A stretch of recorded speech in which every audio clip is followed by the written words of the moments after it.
have another loaded show, and we don't mean that you and I have been drinking. Our special guest is actor and TV host John O'Hurley, making a return appearance here on Daily Fish. He has a bunch of upcoming events, including some news about Seinfeld. He'll fill us in on that. Plus, John will talk March Madness since John's and my beloved Friars bit the dust, unfortunately. Now, the Hard Line with John Hardison has some Final Four bets for you for both the men and the women. Plus, he is looking ahead to the future props on baseball and football as well. And Heidi's Hollywood nailed Oscar night. We will go over Heidi's huge picks along with some history that was made, and then we will discuss the head-slapping moments, literally and figuratively. Our schmuck of the week is an NBA player, and who's got the swag is an NBA legend we will never forget. Plus, our drink of the week, and Fish has something fishy. Hi, everybody. Welcome to Daily Fish. John Daly here with Eric Snyder, a.k.a. Fish. We are coast to coast, coming to you from Las Vegas and Myrtle Beach. We talk sports, entertainment, and everything in between. And, boy, we got a lot of in between tonight, too, Fish. Yeah, you talk about O'Hurley. I'm a big fan. He knows it. He's been on the show before. His wife's been on the show before. But you know what? You know, Seinfeld's great. But he was a great – my wife and I, because you get in your 60s, you start watching game shows. And he was the host of Family Feud, great franchise, to tell the truth. And I like to ask him maybe what's that like? Because you're seeing major stars becoming, game show hosts. And you're next, Daly. You're next, and you're perfect. Look at that face. Oh, yeah, come on. Yeah. You could do crossword puzzle and all that crap that's on right now. There's something for you. I don't know about that. Folks, questions or comments, drop it in the chat box. If you're not watching this live, email us at dailyfish1@gmail.com. All right, time now for the Daily Grind. So, Fish, you, Hardline, and me all had the same Final Four, and two of ours made it, Kansas and Duke. They joined Villanova and the Tar Heels for the national championship. Plus, Duke and North Carolina play each other Saturday for the first time in the NCAA tournament. Talk about great scripting for Coach K's finale, huh? That's it. I was just talking to you guys at rehearsal that I was so excited about Sunday's games, and they were duds. So I'm watching golf. I'm watching arena football. And I'm thinking to myself, my God, this is great. Duke and North Carolina, your backyard. I can only imagine what the bars are going to look like. We talked about this before. In your neighborhood come Saturday. I know it's a later game. It's 8:39 Eastern time, but still, people will be sloshed by them. It's great. Again, you're seeing a class act, a legend go out. And would it be a great part of his dossier to beat that team in the Final Four? And to maybe win the national championship. We're going to find out from Hardline. He's going to have the bets for us as well. I would say you can tell things are getting a little nutty down here where I am, but up in Raleigh and Charlotte, oh my God, it's just palpable up there. So people are. Is it a Super Bowl? I'm sorry, John. I interrupt you. Is it a Super Bowl type atmosphere? I would say so. They really get into college hoops here. I mean, the Charlotte Hornets aren't exactly, all over the state by any means. So no. And down here, you get a lot of NC State fans. You get a lot of Clemson fans. So it's, they're all revved up. No doubt about that. All right. Next, something to spring in sports, the mental stress on women tennis stars. Australia's Ashley Barty, she's only 25 years old. She's the world's #1 player, yet she retired due to, as she said, the demands of the game. Japan's Naomi Osaka, she went through some anxiety issues as well with the media and thought about shutting down as well. Many other women tennis players are saying the stress on the tour is overwhelming. Fish, this is concerning. When we did our research for this piece, we found out that women in the past, some of the superstars like Chris Evert, Martina Navratilova, they had the same kind of issues. It just didn't have social media, and it was kind of put aside. And then you look at it, it makes what Serena and Venus Williams have accomplished that much more astounding. You saw the movie King Richard, and you saw the great thing, the way job Will Smith did playing this guy, and how he really, really structured their lives. But they went through the same kind of crap, and it is concerning. You don't hear it on the men's side, but you wonder if the press, if the demands of practicing, what's going on right now. And I guess it's a really good real sports piece with Brian Gumbel. What is going on in the background of women's tennis that's causing these young players to have such mental anguish? Yeah, that's something they've got to get to the bottom of. All right. And finally on the grind, cornhole is catching on like wildfire.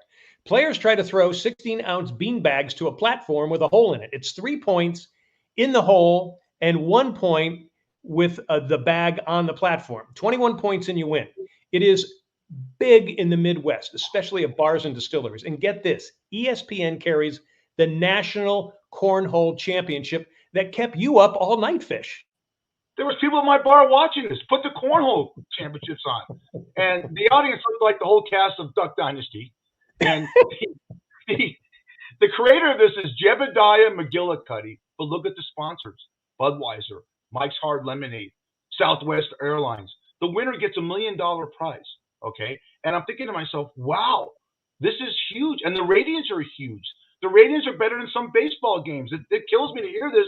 It's not much of a. I mean, you sit there and you throw a beanbag and it's a tea bag, and I don't know what the hell it is, but I do know this: people come in and watch cornhole, and you should see this crowd, man. They're sitting there, they got their beers in a can in there, and they have one guy. This is Mike Recker. He's from a small town in Iowa. That's what he does 12 hours a day is pick that bag and a bean in the hole. I'm dying laughing.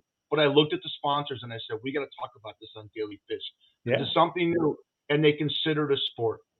Yeah, cornhole is actually good for your golf swing, when you're kind of throwing it like that. So it's good. I'm going to throw a little controversy in there. You said that Jebediah McGillicuddy is the creator, but others are saying the American Blackhawk tribe in Illinois gets credit, while the Germans point to Matthias Cooperman of Bavaria. So who is it, Fish? Because we've got to know if we're going to watch this game, right? Whoever decided to put noodling on ESPN2 going for catfish, I don't know. But I don't want to piss anybody off. I have enough problems with the comments on this show. But you know what? It's popular. You can't sit there and argue with success. Whether you like a show or not, if it's successful, it's successful. And ESPN's going to devote more footage to this thing. God bless them. Cool. I love it. And folks, that is the Daily Grind. Thanks for tuning in. Daily Fish is live on Facebook at daily.fish.5 starting next week on Mondays. That's right, on Mondays at 6 p.m. Eastern and 3 p.m. Pacific. Watch us also on Facebook on the Myrtle Beach Golf Channel and also Myrtle Beach Grand Strand Life. That's on Facebook. Check us out on YouTube. Again, Daily Fish on YouTube. Soon we're going to be on Wingding TV. And you can listen to us on Spotify, Apple, iHeart, Stitcher, and Amazon. All right, time now for the Daily Fish Hardlines. John Hardison has the podcast, The Cost of Winning, focusing on sports and sports betting, and fantasy sports and sports betting. Welcome, Hardline. Hey, guys. How you doing today? Hey, we're doing good. Okay, let's hit the Saturday bets for the Final Four. What are the bets you're picking? So you know what? There's a lot of good games on Saturday. Well, there's the best games on Saturday, but you know what? I really, for Saturday, I love this Villanova-Kansas game. I didn't have Villanova going this far. I'll be very honest. Very surprised. But again, when you look at these four schools that are left, it comes down to great execution and coaching, especially give Jay Wright a lot of credit for what he's been able to do and accomplish. Even with that being said, I love Kansas this year. I said this at the beginning of the show of the season when we started doing the March Madness was I think Kansas had the easiest way to the top. I think they had the best bracket, and I love the way they play. I love their hustle. I love their crashing of the boards. I got to go Kansas in this game, and I'll go with Kansas a money line. For some reason with Kansas, when it's a game that's this tight, that 4.5, I think it's going to be a little bit closer, maybe 3 than what most people think. Wow. Do you even want to touch the Duke-Carolina game? You know what? With Duke Carolina, what a poetic ending possibly for Coach K. I mean, we talk about this. You hear, especially people in North Carolina, who's the better school, and I think that until they meet again, whoever wins has quite a bit of bragging rights in the state. I actually really like Duke in this game. I like Duke -4. I just love the way that Duke has actually been moving the ball. Yeah. I like their tenacity. You see Coach K in regular seasons really get energized, really into the game. And usually during the tournament, he's a little bit softer. And this is one of the few tournaments I've seen in a while where he's really up. He's up. He's on the court. He's yelling at his guys. He's getting in people's faces. And this is a different type of Coach K that we're not necessarily used to. And I think that's going to go over into them winning -4. I think they're really good. I would actually even take the over in this game at 151. Wow. Because everybody's been coming in under. All right, go ahead, Fish. I'll tell you what, both Duke and North Carolina stink. North Carolina State, baby, Jimmy V. I'm going back to 1983. Lorenzo Charles, a hell of a ball. Come on, give me the comments. Give me the bad hate mail. You both suck. I don't care if it's Coach K's last whatever he's going. Jimmy V, the legend continues. The women's Final Four looks incredible too. Any bets there? Yeah. So you know what? This weekend I actually really like South Carolina -8, and I also like the UConn Stanford game is very interesting. Some places have it as a pick, some places have it as -1. You know, my head tells me Stanford, my gut tells me UConn, and I'm going with my gut UConn. I think this is, the coach has been there for a long time at UConn. Orietta, he's seen everything. He's almost been in every situation. I got to go UConn this weekend. And look, I love Paige Buckner. I love Williams. I think they're really great. And if we get to the ability to have South Carolina, UConn, I think that's one for the ages. Looking at South Carolina, I love Don Staley. I love Aaliyah Boston and Victoria Saxon. I mean, they crash the boards hard. They play hard. They play good defense. They block shots. They're rim protectors. That's old school, NCAA ball where you have a person that's just willing to dominate on the glass. So my picks going into the Final Four for women, I'm picking South Carolina versus UConn. All right, very good. And the good news is, because we're going to be on next Monday night, so we're going to be on before the Final Four for the men. So we'll be able to get the hard line pick there. All right, baseball's about to start. You got any good future bets? With everything going on right now, that's the hardest part. The one that I probably would take the most is,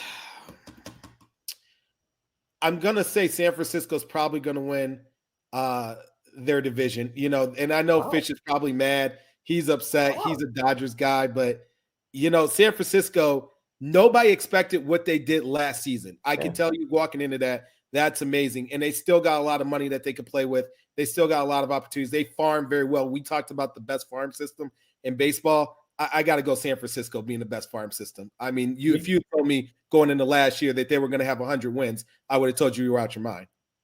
That's interesting because we've got Dave Roberts, the manager of the Dodgers. He guaranteed the World Series trophy in Chavez Ravine. Now, Hardline, I always joke, the only way the Dodgers can win a World Series is if there's a strike or there's a pandemic that shortens the season, because they can't win a full season. What do you think about Dave Roberts saying that? I mean, that's kind of going out on the limb on a 162 game season that's going to be wacky because of the shortage. I mean, you gotta love the confidence in some people. I mean, it's a game of confidence. The biggest question is, and Daly, you can answer this because I can't remember off the top of my head. And Fish, didn't he just sign an extension? I think Dave Roberts did. Yeah. So I can say what I want when I'm extended. If I'm on the last year, I'm kind of playing a little close to the chest. Yeah, well, you just failed. You took a piss test, and we're gonna, you failed it, buddy, picking the Giants with me. I'll tell you that right now. What's wrong with you? What's the matter with you? I'll tell you this. I'm telling you right now. I did it last year. I told you when we did a little promo last week. I bet the Orioles to win over 60 games. They started out with 11-7, and now they won 58. I'm betting the Orioles over 62 games just to piss off Daly, maybe O'Hurley. I'm picking the Red Sox to win under 80 games. I think the Red Sox could have a Trevor Story. I'm going to do it. Wow. I'm making a low bet on that one just to root against you guys. But the Giants, let me tell you something. You got a better chance. The Lions just made Hard Knocks. You got a better chance of the ratings of that being higher than the Academy Awards than you do the Giants winning that division. Fish, I'll put it this way. A lot of people say when teams are loaded that they're always going to make the championship and win, and it doesn't always happen. I've seen it with your Lakers when they played my Pistons and they came up short. No, now it's my Lakers. Tell you what, I love Hardline. He gets so personal when a team he picks loses. He texts me and goes, "How come they're playing so bad?"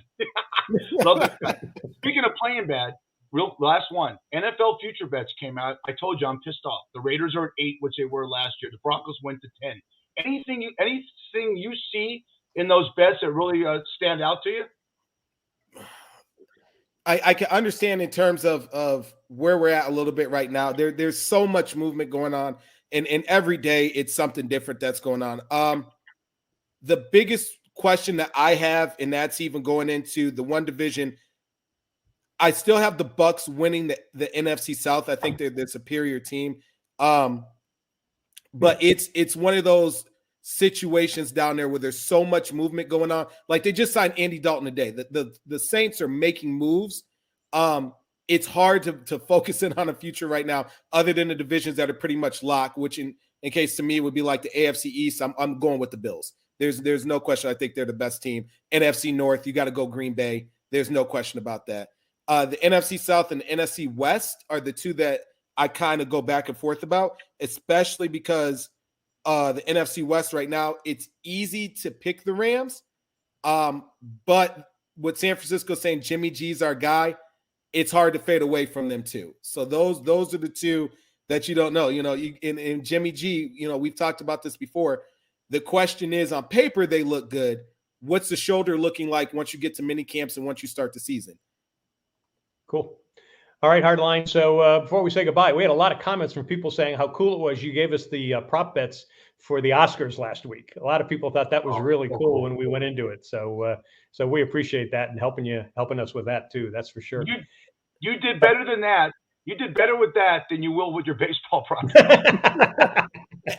Fish, everybody thought that they were crazy last year and they won the division. We'll see if they go 2 for 2. All right. It came close. You came dang close. Who beat him in the playoffs? I forgot. Oh, the Dodgers did. Okay. All right. Hope you pass your piss test. Bye. And that is the Daily Fish Hardline with John Hardison of the Cost of Winning podcast. Find him here with us, but also on Spotify, Google, and Apple Podcasts. All right, John, we'll see you next week. Hey, folks, you need a great golf getaway. The Myrtle Beach Golf Trail has dozens of courses along the Carolina coast. Set up an entire trip for yourself, your family, or a bunch of friends. Call me. I'll be out there. The site is the myrtlebeachgolftrail.com. You can play there year round. All right. Now it's time for something fishy. What do we have, Fish? Glasses go off. I'll put it back on because I can't see without him. But great actor John O'Hurley on the show. Great actress Heidi Holliker, a big contributor to the show. John, you've acted. I try to act like I do a podcast. So I went and I looked at how you cast certain TV shows and movies, and I did some background checks on Mike Fenton and Jane Feinberg, the gurus of casting. O'Hurley probably knows who they are. You probably do too, and Heidi. And they said if you're going to cast somebody that's alive and you're doing a portrayal, cast them to what they look sort of like that person. Okay. I'm watching this thing on HBO called Winning Time, Building the Lakers Dynasty. All right. Let me show you how this works. This is a gorgeous man. I'm safe in my skin. That's Pat Riley. Look at this guy. Cover of GQ. How many championships did he win? O'Hurley, like 5 or 6, even with Miami and the Lakers? This is the guy playing him. Are you kidding me? His nose is so big. His nose is so big. He steps outside. What's the weather in San Diego? He tells you it's 78 marine layer. Great actor. Love him in pianist. He's not Pat Riley. All right. This is coach movie home team. This is Sean Payton, the coach of the Saints. Good looking guy. Look at that guy, right? He could probably be an actor. You cast this guy to play him? This looks like Sean Payton? Evan James? Are you fucking kidding me? I'm sorry. I get pissed off at this stuff. All right? You got to do better. Mike Fenton and Jane Feinberg are whatever they are right now. We're saying, are you kidding me? Then we're doing the John Daly story, O'Hurley. We're going to do it where Netflix is doing a documentary on John Daly. This is John Daly. That's John Daly. Look at the gorgeous man. I'm safe in my skin. I can say this. How the hell does this guy show up to play him? It's like it's in his life. This guy is playing John Daly. Nothing stole real TV from this guy. Now he's got to play him in the movie. You know, not a bad look for you, John. Great skin. I'm sorry. What's fishy about it is if that's the face, match up the face. There you go. All right. That is something fishy this week. By the way, O'Hurley and I actually played in Ahmad Rashad's celebrity golf event. So I'm sure he's got some stories to hit with you on that as well. All right. Yeah, Ahmad Rashad's going to play O'Hurley in this movie. He's everywhere. All right. Still ahead, our schmuck of the week, along with Who's Got the Swag and Heidi's Hollywood. Plus, it is time for Heidi's Hollywood, and she nailed the Oscars on Sunday night. She's Heidi Holliker, actor and producer. She is deep into Tinseltown and the entertainment scene, and she's with us every week. Heidi, welcome back, and you nailed it with Coda winning the Best Picture. You told us that last week. What did you know? What was it that nailed it for you? It's not anything I knew. It was purely a feeling of what's going on in our industry, being inclusive. And this film was one of the most inclusive films. The majority of the cast is deaf. And it's just a beautiful story. And I just knew it. It was just a gut thing. I knew it. Just like I knew Jessica Chastain would win. It was a gut. These are just going with the gut of the climate, what I feel, what I see. And there you go. There's no magic answer, although I wish there was. Maybe we could team you up with Hardline. You could do better on the baseball picks. I'm still in shock over Hey, that. you know what? When I do the Kentucky Derby down the street at Neighbors, I always tend to win. I don't know. I know nothing about sports, and I always pick the winner. So, hey, throw me into sports. Give me an exact on that. Now, let's get to the cream of what everyone's talking about. First, I'll preface it by saying that we're all, Heidi, you're a lot younger than John and I, but when John and I watched the Academy Awards, it was an event. It was a watch party. People got excited about it. 55 to 60 million people watched it. This was the second lowest rated Academy Awards. And I asked my son, who's 30 years old, ask all your friends and get a poll of how many people watch the Academy Awards. 36 people, no offense, not one watched the show. But when my son went to work, he's a graphic artist, everyone at the water cooler was talking about the Will Smith incident. That's not the Academy Awards.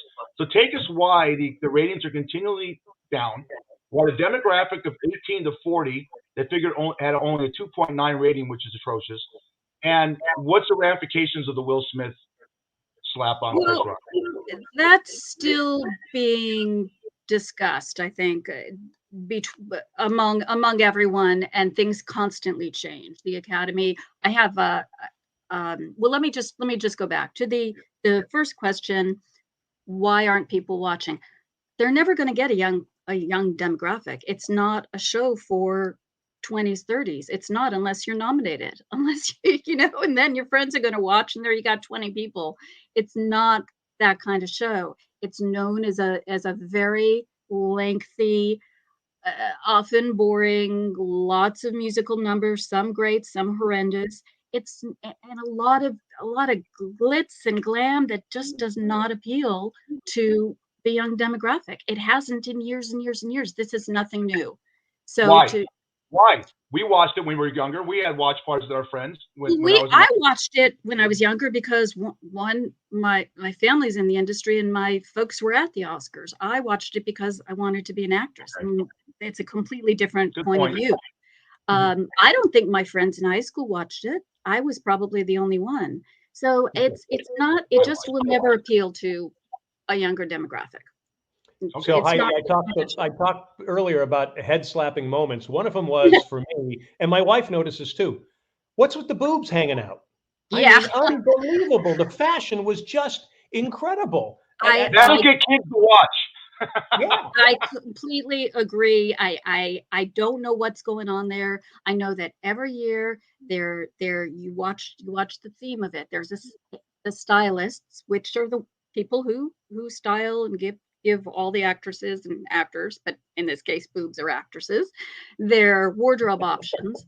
And they definitely have a huge influence on what they're going to go with. And if you're a performer and you're up for an Oscar and you're nervous and you're dealing with 1,000 things, and someone's complimenting you and putting you in this thing that we know looks ridiculous. And with cleavage is beautiful. You do not need a little cup over like a pasty. It looked like they were all wearing pasties, but it tends to be a theme every year. There's a look that the stylists seem to be going for.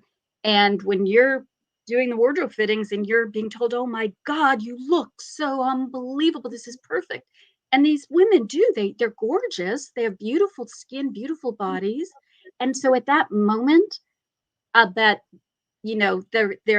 it probably looks great in person, but you're sitting for 8 hours. You've got little pasty things. It doesn't work. I don't get it. I agree with you wholeheartedly. There were a lot of beautiful, beautiful gowns, and those particular ones. That's why they cut away during Will Smith's acceptance speech, because Venus Williams was wearing something where you could start to see her breast, and that's why they did that whole cutaway. And they did something like what, Oscars, a card that said Oscars. Do you remember that? Right. That's right. That's why they cut away. Yeah. And I Yeah. knew it. I could tell because I was watching. I'm thinking she's falling out of that, and obviously she did. So Well, it's good the producers and the cameramen were staying abreast of things. So that's good. very, very No good. pun. Yeah, no pun So, intended. would you like to hear the firsts and the diversity, or would you like to hear really the Academy's statement? What would you like to hear? The Academy statement. Okay, I'm going to read this because I have it right here. Glasses on. The Academy of Motion Picture Arts and Sciences. The Academy issued a statement yesterday morning stating the Academy will explore further action and consequences in accordance with its bylaws, standards of conduct, and California law. Members are expected to uphold the Academy's values of respect for human dignity, inclusion, and a supportive environment that fosters creativity and provides an ethical framework for how its members should behave. Now, that happened yesterday morning at 5 p.m. Will Smith issued, I'm not going to read his in full by any means, but issued on Instagram an apology. I'll just read one quote.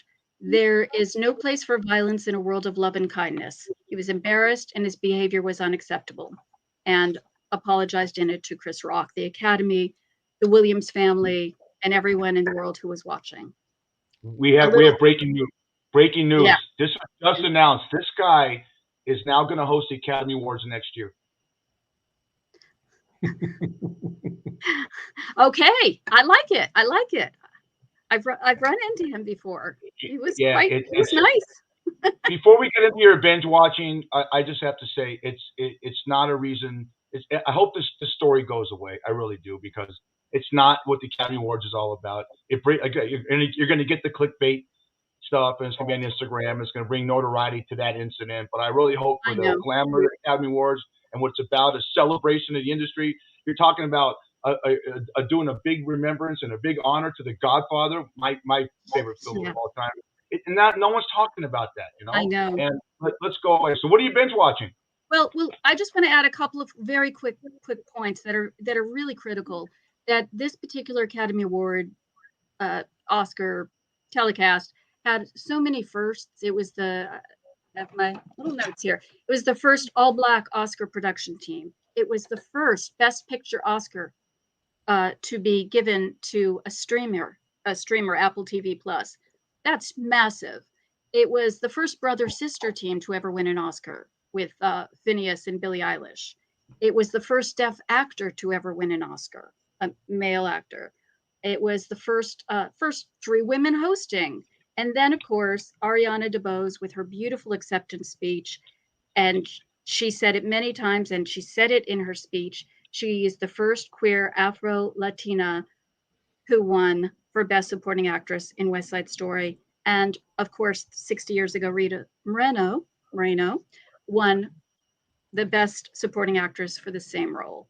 And she was, I just looked this up before the show, she was the first Puerto Rican to ever win an Oscar in an acting category. So this was there were a lot of beautiful things. Okay, we have 30 seconds, Heidi. Give us your binge watching. So I don't want to cut you off. You ready? No worries. Yeah. Seinfeld's Comedians in Cars Getting Coffee. I cannot not stop watching it. Netflix, I've watched it. I've watched so many episodes. There are 11 seasons. It's the Obama one is my absolute favorite. No, he's not a comedian, but he's friggin' funny in this thing. You got Jim Carrey, Julie Louis-Dreyfus. You've got everyone. Seinfeld is awesome. It is the best show to watch. Binge it. Watch every episode. Watch it again and again and again. Do it. And we will. And we'll talk about it. All right, Heidi. Thank you again, and congratulations on your pick. To the left. All right. We'll talk to you. When you're a kid, And that is Heidi's Hollywood. She's with us every week. Check her out on Facebook and Instagram. All right, Fish, now it's time for our Schmuck of the Week. Who's been Schmucky this week? I'm not going to go. I want to get to O'Hurley, so I'm going to go right to the logo. This is this guy from the NBA. All right, Nurkic. I just call him Nurkic. All right, what an idiot. Some kid was hassling him, so he goes over and talks to him, takes his cell phone and throws it. And he got fined $40,000. You can't let these kids or people get to you. That's my schmuck of the week. Yeah. All right, let's go. Who's got the swag? Who are we toasting? We're toasting this guy. I love it. It's amazing what he's done and what he's done in his death with the Kobe Bryant Foundation. Now Vanessa's opened up again a negotiation with Nike to build more youth foundations and more basketball gyms and things to help the youth. And they're starting right now with construction in Southern California, and they'll be in 13 major cities. So congratulations to Kobe and Vanessa, or Kobe and Vanessa Bryant, for just your philanthropy. Very good. And so now we toast. We're going to toast Kobe and the foundation with our drink of the week. And our drink of the week is Fish. Chardonnay. I love Chardonnay. My wife's favorite drink. Who doesn't? And we'll talk a little Chardonnay with O'Hurley, because it's good. O'Hurley got me involved in Chardonnay many, many years ago. So we're going to talk about that. All right. Daily Fish Drink of the Week is sponsored by Shucks Tavern in Vegas. Great seafood and drinks in 2 locations. Head to Shucks Tavern on North Durango, on the northwest side of town, where Fish's overnight say Daily Fish Podcast. You get a free drink. Do it the next day, a free appetizer. That is Shucks Tavern. Check out Shucks Tavern on Facebook. All right, folks, love having you here. Remember, Daily Fish is live on Facebook at daily.fish.5. Starting next week on Mondays at 6 p.m. Eastern, 3 p.m. Pacific. Watch us also on Facebook at Myrtle Beach Golf Channel, and also on Facebook at Myrtle Beach Grand Strand Life. Soon we're going to be on Wingding TV. You can check us out on YouTube, Daily Fish, and you can listen to us on Spotify, Apple, iHeart, and Amazon, and Stitcher as well. All right, let's bring him on. Do a little toast with him. Actor, singer, Broadway star, author, and TV host John O'Hurley. You know him from Seinfeld and the National Dog Show, but his claim to fame is he was my roommate at Providence College. John-O, welcome back, buddy. Oh, we're still working that off, are we? Here's my Chardonnay. It's a little muddy. So what are you drinking, a cab tonight? Well, this was an excuse to open a 100-point wine. It's a Frescobaldi Brunello. Wow. I'm sorry, but I had to do it. So you're going. If you were going Chardonnay, I was going to. Nice. But hey, great to be with you. It really is. I love listening to the show. You guys are. You really both are. You're really a class act together, or half a class act individually. Yeah, no, but seriously, you do a wonderful job, and I think the fact that you can weave through sports and entertainment with such a sense of facility is really wonderful. Glad to be here, and ready to talk about anything. Yeah, I don't think I've ever had that word said about us, Fish, but that's a good one. I like it. Well, hey, I hear class with you and schmuck with me, so that's a nice. That's the best thing ever. So Jono, we got a lot to cover here. Give us your take on the Final Four. Who are you picking? Oh gosh, nostalgia blooms, and he's also a good friend, Coach K. I got to go with him.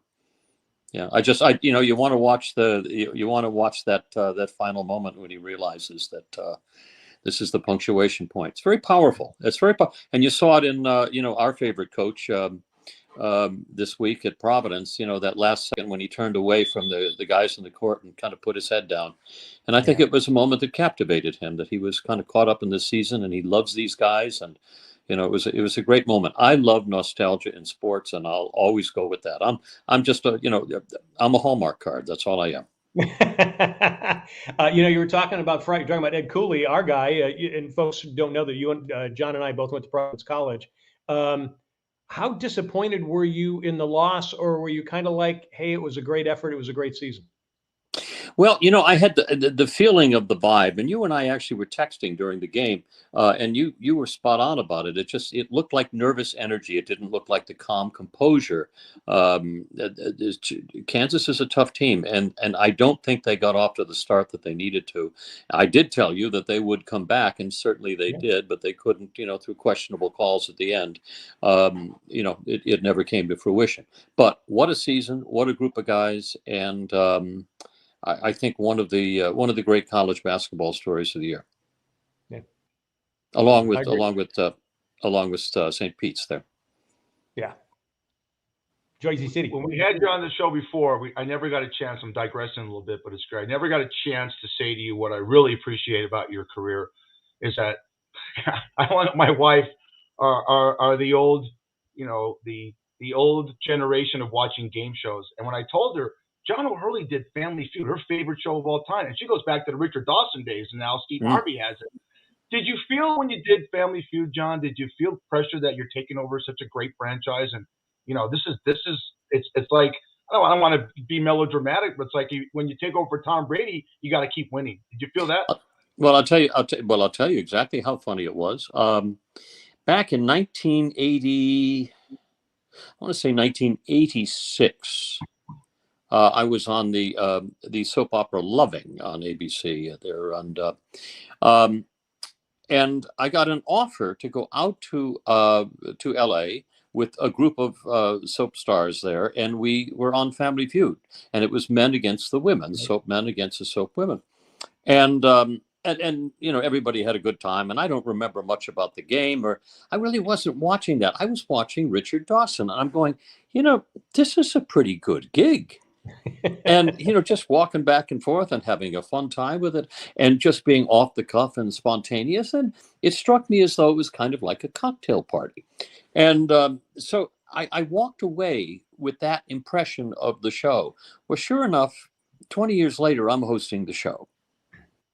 And I had to kind of pinch myself, and I said, and I remember the first time going out there for that first show that I hosted, and I went, wow, how interesting, huh?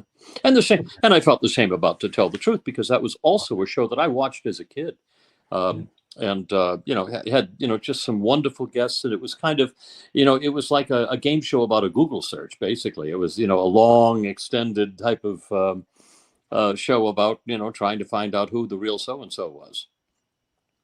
So Dawson made an act out of, not an act, but he would kiss every single female contestant on the lips. You didn't do that, did you? No, I was a hand kisser.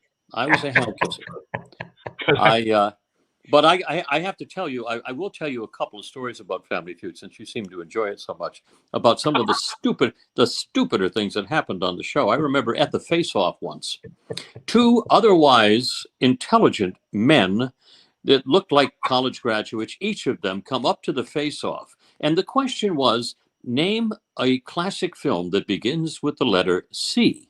C. And you would say? Casablanca. Fish? Think of famous. I would say Casablanca. Okay, Casablanca, Citizen Kane, Caddyshack. Yeah. They were all up there.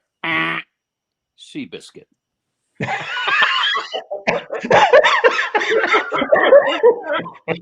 You can't make that up. We go down and it was always, and here's another one. We go down the aisle because usually they put grandma as number 5. And I don't know why she's down there in the end. She's, as they used to say, sucking the hind tit in the barnyard down there. Grandma's down there at the end of the line, hoping they never get to her, but they always do. So the question was, name something that you would do on a first date to make yourself appear more appealing.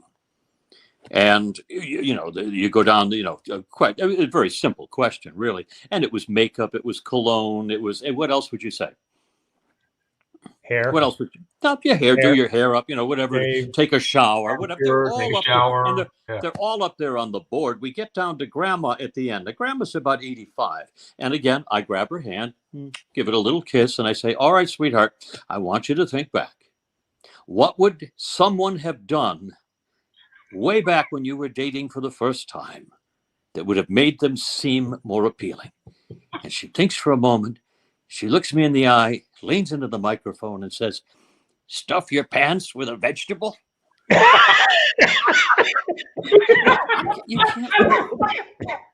You can't make this stuff up. Stuff your pants with a vegetable. Even back then, one of the heads of lettuce in the produce section. Yeah, at least use a cucumber. So now, what did you do? What were you doing when they would do? Oh, listen, those are the moments when you just feel, just let yourself go in reckless abandon, because laugh as hard as you want, because you're there to enjoy it. You know, one of the things I understood about hosting a game show is that it is a cocktail party. You are there to engage the comedy and to let it happen. Don't try to force it. Don't do anything. When something's funny, let it be funny, and don't try to double up on it. And then know that if something isn't funny, then you're there to move the game along. But it was just, it was always one of those things. I always remember, you know, I anytime I go on stage, I say one prayer. I say, God, let me be surprised. And that's all I care about. Just let me be surprised at some point. So I'm always looking for that surprise. And if I find it every time, then it's been an enjoyable half hour. But it was, and that's the fun of playing the game. That's the fun of being a host, is just letting it happen. Well, you know, if Fish does become the next game show host on Family Feud, you know, kissing the lips, you kiss the hand, he's going to kiss the butt. The butt, kiss the butt. Yeah. That'd be the butt. Yeah. Mm-hmm. Yeah. There we go. All right. Hey, we got some news here. You've got something new and interesting coming up with Seinfeld. Tell us about it. Well, I do. I'll talk quietly about it because it's not really for release yet, but I will be hosting the Seinfeld podcast, the Rewatch podcast. We're going to go through all 180 episodes one at a time. So wow. I'll be working for about 3.5 years, but it's going to be fun. I'm so looking forward to it because it's, you know, I mean, there's nothing I enjoy more in entertainment than talking about Seinfeld. It's just, you know, wonderful to have been part of it. But even if I wasn't part of it, I think I still would have the same affinity for it. And it's so interesting now that I have a 15-year-old son, believe it or not, and he is just beginning to binge watch Seinfeld. And when we come out for dinner, he says, Dad, can we put Seinfeld on? And it's so interesting because he loses it. Absolutely gut-wrenching laughter now. And I said, well, isn't that interesting that a 15-year-old kid, it still holds up? And he says all of his friends now at school, because now we're on Netflix, as well as syndication and cable, they're all watching the show for the first time. So it has a brand new audience right now, which I find absolutely intriguing that this style of humor still holds up. Yeah, it does. You know, my kid watched it when he was 15. He's 30 now and still watches it. It's great. Now, when you're doing this podcast, are you going to be able to interview some of the cast members? And I'm interested. Yes, and I think that's the point. What I want to do is really kind of aggrandize the guest stars that really have never had, you know, moments. I mean, anytime they do any kind of Seinfeld anniversary on any of the talk shows or anything, I'm the one they ask, so I come in and I do that. But there were so many great guest stars. Absolutely. That really made that show, and they were just on one at a time. I happen to love the character, and I can't think of his name right now, but the rabbi who has the big mouth. You know, he's always yeah. I just love the way he delivers his lines, and everything is so, you know, so slow and methodic, and but I mean, it's just a wonderfully dispassionate character. But I want to bring those people onto the show because their memories of the show are what really make it interesting, because for every time you walked onto the set, you were in St. Patrick's Cathedral and you knew you were there. So the wonder never disappears. And I want to hear it each time from each one of them. So that's the joy of what this is going to be, is to really celebrate the guest stars, and then with the idea of taking the show around the country, and and doing kind of a Comic-Con with some of the the guest stars that don't have access to that type of a vehicle, and so I think it'll be a lot of fun. We're gonna have a good time doing it. Yeah, and all the millions of fans like myself that love Seinfeld can't wait to interview Michael Richards, because he's kind of fallen off, you know, the cliff a little bit since he had that incident. So it'll be great when you get him on. and talk about the greatness of Seinfeld. I watch a great podcast called Talking Sopranos with Steven Sciarippa and Michael Imperioli. Yep. And if you're doing the same thing they are, it's going to be fantastic. They bring all the old cast members on and people that were guest stars and talk about I think the yes, I think the guest stars are, because nobody really has a chance. Nobody ever had a chance really to get to know them. It's tough to bring, one of the four back because they were involved in so much everything else that it doesn't. You don't get the same kind of crispness of perspective. I think, as I say, I think listening to these guest stars, because as I always said to them, anytime I had anybody in my office as a side character or whatever, I said, I want you to save the script. I want you to write down notes of what you're wearing, everything that went on, so that you always remember what happened here. And you always have that script to go back to look at and cherish your memories, because I promise you, you will be watching this show with your grandchildren. And that's the only promise I can make about any show that I've ever done. I've killed all the others. In fact, I killed Seinfeld too, really. But actually, one of the funny stories, I don't know if I told this on the last show, but I'm anchoring in Las Vegas, and John he's been out in Hollywood for about 5 or 6 years, and we would talk quite a few nights. And he was on 2 or 3 shows. He'd go on a show, it got canceled. Another show got canceled. Another show got canceled. He calls me and he goes, I got the role on Seinfeld. I go, if you cancel that show, you are really good. And that's got to be it. And the great thing is, you did cancel it, because the final show of Seinfeld, you actually took me to go see the shooting of it. And it really was a horrible show, but it was great just to be there, to be around everybody and everybody that was talking about that. So that was really cool. It was a great moment in time. And, you think back and you say, I wonder if something like this will ever happen again. You played with that championship team and that championship season, and Jordan was right there taking that last minute shot. Yeah, no, it's true. Hey, you got a ton of stuff coming up here. I want you to hit a couple of things. You're going to head to Crete, Greece, to shoot a romantic comedy called Red Door Lemon Tree. Yeah, well, doesn't that sound funny right away? It really does. But you're just going there to drink the Greek wine, though, right? That's all it is. The Greek wines. I love the Greek wines. They're so just so full of minerality that I love them. Yeah. I'll be there. It's my second film in Greece, actually. I shot one recently. Well, I would say several years back, called Swing Away, which is a wonderful romantic comedy based around golf, which of course I love and you love as well. And I shot that on the Isle of Rhodes. Well, now I'm going back with different producers because it seems as though they can't do a film in Greece unless I'm in it.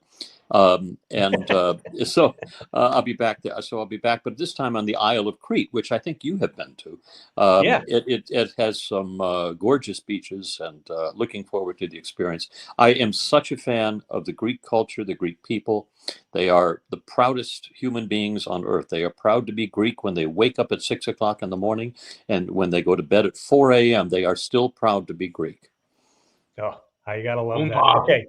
You're shooting another film called Another Man's Trash, and it's a comedy about homelessness? Well, I wouldn't call it a comedy. I would call it, but I also wouldn't call it a drama. It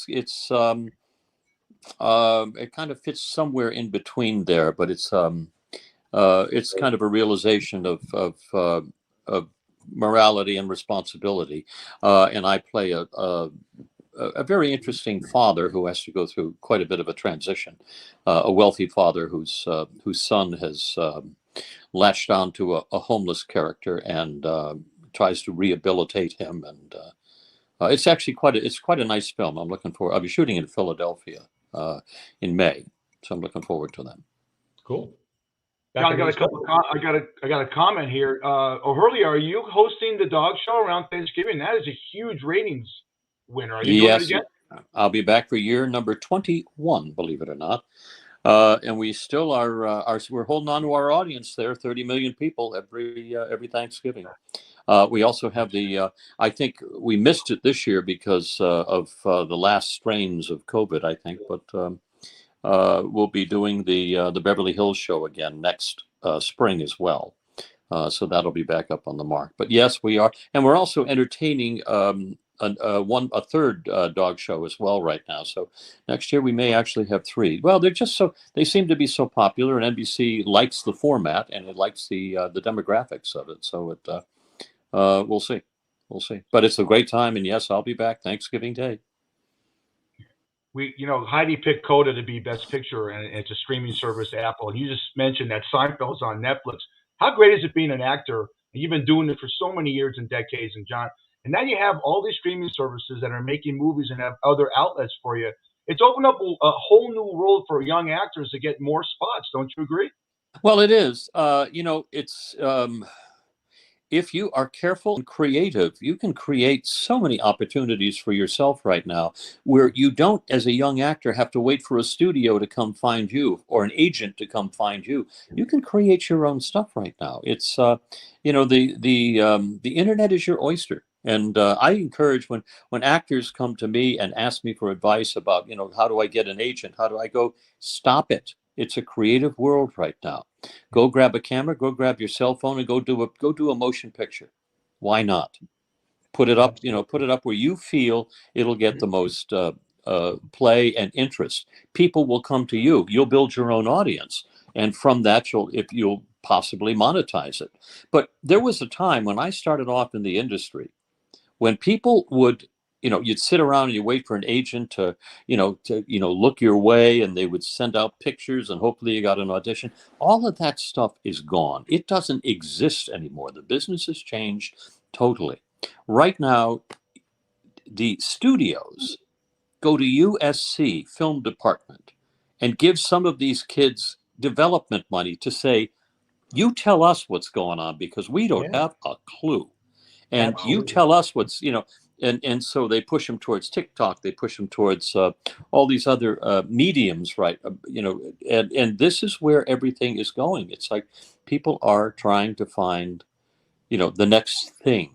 Now, not necessarily good, because, as we saw on the Oscars the other night, there's a certain amount of vulgarity that is going on in our entertainment industry, and it's creeping slowly and surely into it.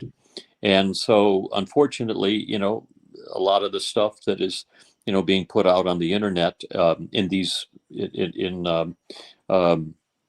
video medium is there's a lot of vulgarity to it, and I don't support that. I miss the elegance of film and the storytelling. Great storytelling is what I miss. But the vulgarity is something I don't know. Sad to see it creep in. Well, Daily Fish carries up a lot of the vulgarity for you, so you don't have to have it at home. So we'll take care of it. Hey, John, we got about 3 minutes left. I want you to talk about your entrepreneurship and that great technology, a trash to energy technology that I literally think can save the world if people would just pay attention to what you have. Can you talk really quickly about it? Yeah. Very quickly, it's the technology is a very singular one. There isn't anything like it in the world, but it takes any form of waste. Now, that could be tires, it could be municipal solid waste, it could be agricultural waste, manures, sewage systems, anything like that. It takes that and turns it into large forms of energy by processing it through what we'll call a heated vacuum. It produces a synthetic gas. That gas can be turned into anything you want. You can be turned it into gasoline. You can turn it into electricity. It doesn't matter what you turn it into. That's the simple premise. It takes waste and turns it into large amounts of energy. But here's the kicker, is that it does it with absolute zero emissions, and it powers itself. So it's off the grid.